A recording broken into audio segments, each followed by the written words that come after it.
Olá, meus queridos amigos, muito boa noite. Muito boa noite, muito boa noite aí para todos vocês. Começando mais uma pílula noturna do nosso amado Evangelho, Luz e Paz. Muita alegria para cada coração, você já sabe, pílula noturna é o nosso bate-papo, né? Perguntas e respostas aqui para vocês. Você pode e deve enviar sua pergunta, seu comentário no nosso canal oficial de divulgação com todos, que é o Instagram, Ricardo Melo. Vamos lá então? Gente, a Amanda, ela faz uma colocação muito interessante. Ela fala assim: Ricardo, como reconhecer os sinais da mediunidade? E é legal, porque quando ela fez essa pergunta, eu vi que tinha um monte de joinha, né?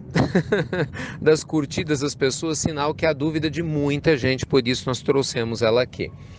Gente, essa é uma questão realmente relevante porque há ainda muita dúvida, né? Uma aura de mistério para muitas pessoas que cerca a questão mediúnica. Então, para quem não conhece mediunidade a fundo, né, eu vou falar de maneira muito básica porque muitas pessoas precisam saber realmente o básico. Todos nós somos médiuns, num maior ou no menor grau. Mediunidade é esse processo pelo qual nós entramos em contato com o mundo espiritual e percebemos esse contato. Alguns são médiuns ostensivos. O que é um médium ostensivo? É uma pessoa que tem um contato muito intenso com o mundo espiritual. Não é? E, por exemplo, um vidente, um clarividente, um médium que ouve, alguém que dá passividade, né? Um médium que tem premonições, são médios ostensivos, quer dizer, constantemente esse contato ocorre. Não quer dizer que tem que ser todo dia, toda hora, mas ele é muito frequente. Uma boa parte da humanidade é médium, mas não ostensiva. Então, esse contato não é tão frequente assim. Mas você tem intuições, pressentimentos, vez por outra. Sabe aquela sensação de déjà vu que muitas vezes as pessoas têm? Aquela sensação de, já tive aqui, já previ que isso ia acontecer. De vez em quando, bem raramente, mas você sonha com algo e acontece. Então a mediunidade, gente, tem em todos os lugares. Não tem esse que possa dizer que não tem mediunidade. A gente acha às vezes que não tem. Bem, dito isso, quais são as características básicas da mediunidade que se entende ostensiva? Claro que tem características que são inquestionáveis, né? Quando, por exemplo, alguém vê um espírito, dois, três, quando alguém ouve, quando alguém tem um contato muito claro e evidente, não há tantas dúvidas assim. Muito embora, se você for conversar com pessoas não entendidas da mediunidade, elas podem sustentar que você está tendo problemas psíquicos e normalmente tentam se enquadrar todos os médiuns dentro da esquizofrenia ou, né, em algum tipo de linha psiquiátrica que possa trazer ideias de alucinações, de ouvir vozes. Não que a gente diga que muitos pacientes realmente não tenham esquizofrenia, porque isso é um fato. Mas pode ter certeza que boa parte de muitos companheiros, infelizmente tratados com remédios para esquizofrenia, que nunca fazem efeito, passam-se os anos, são médios em desequilíbrio, precisando de educação mediúnica, né, e não só de medicamento. Mas enfim, tirando essas questões, digamos assim, muito mais evidentes, tem questões sutis que se confundem com fatos do dia a dia. Oscilações constantes de humor sem um motivo aparente, né, uma sensação de esponja, sabe? Todos os lugares que entra meio que capta energia, tem lugares que você vai, que você volta extenuada, extenuado, sem um motivo aparente. Muitas vezes você se aproxima de uma determinada pessoa e parece que quando você, né, vai para a sua casa, você volta com dor de cabeça, com raiva, com rancor. Por quê? Porque o médium, ele tem uma facilidade muito grande de atrair a ligação espiritual. Não que necessariamente isso seja ruim, mas como ele não sabe, não tem consciência que é médium, então consequentemente não se cuida adequadamente, claro, você acaba, né, se transformando numa espécie de antena que transmite uma determinada vibração e recebe também. Entra em sintonia com companheiros que estão em estado de necessidade espiritual e a gente acaba sentindo a vibração deles sem ter essa consciência e a gente começa a achar que é nossa.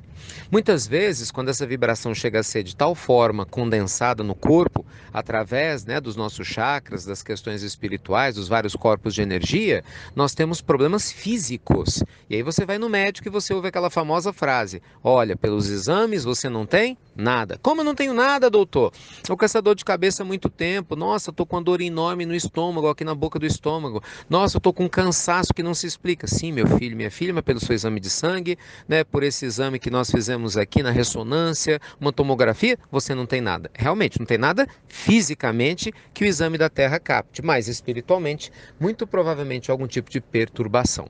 Então, meus amigos, a mediunidade ela é uma bênção, né? E eu já disse isso aqui, repito, graças a Deus, agradeço a Deus todo dia, né, por ser médio no meu caso ostensivo, e pela bênção que é.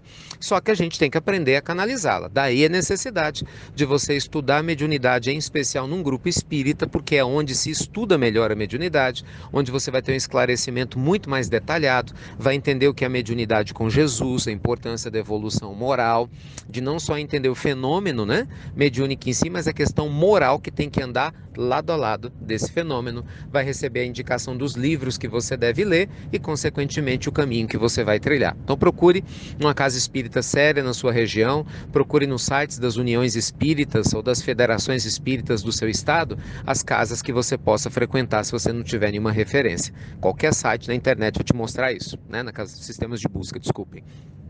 Segunda pergunta rapidinho aqui, gente. Fala do Luiz Gonçalves. Aliás, uma pergunta que eu achei até interessante, né? Ricardo, fale um pouco sobre a importância de ouvir e por que a gente tem tanta dificuldades assim de escutar. Rapaz, eu acho que é falta de hábito, viu? Ô, gente, olha só. Imagina que eu tivesse agora na minha frente com um copo vazio. Qual é a utilidade dos copos, dos vasos, né? Qual é a utilidade de uma panela? É o espaço vazio. Não é verdade? Se você tiver um copo cheio, um vaso cheio, uma panela cheia, você não vai colocar nada do conteúdo que você queira dentro, concorda? Então, quando nós vamos conversar com alguém, a gente precisa aprender a emocionalmente estar receptivo ao que a outra pessoa vai nos trazer. Isso não quer dizer que você vai concordar com outra pessoa, que você vai, né, apoiar outra pessoa, mas significa que você vai respeitar o sentimento do outro e, inclusive, a confiança que o outro tem em compartilhar algo com você.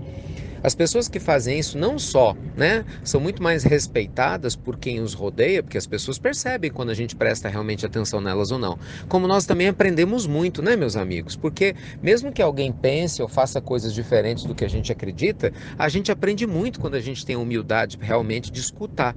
Ah, Ricardo, mas eu convivo com pessoas que não escutam. Bem, esse é um problema que elas têm. Então, nesse primeiro momento, cuide para que você não tenha inicialmente. Eu vejo que tem muita gente preocupada em mudar o outro antes de mudar a si mesmo primeiro.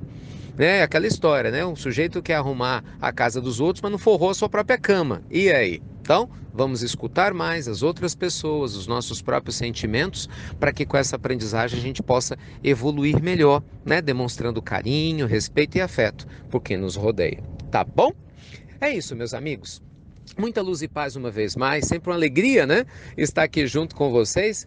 Vou reforçar o convite. Nós lançamos uma versão atualizada da Apple para que você possa atualizar o seu iPhone e receber as pílulas do Evangelho no aplicativo. Tem muita gente que ainda está tentando acessar o aplicativo, mas não desinstalou. É por isso que ainda dá o defeito. Você tem que desinstalar essa versão. Essa versão que você que tem Apple, ou Apple, como algumas pessoas preferem, né? Ela está desatualizada. Tem uma versão mais atualizada que não trava e que vai facilitar você compartilhar a pílula todinha.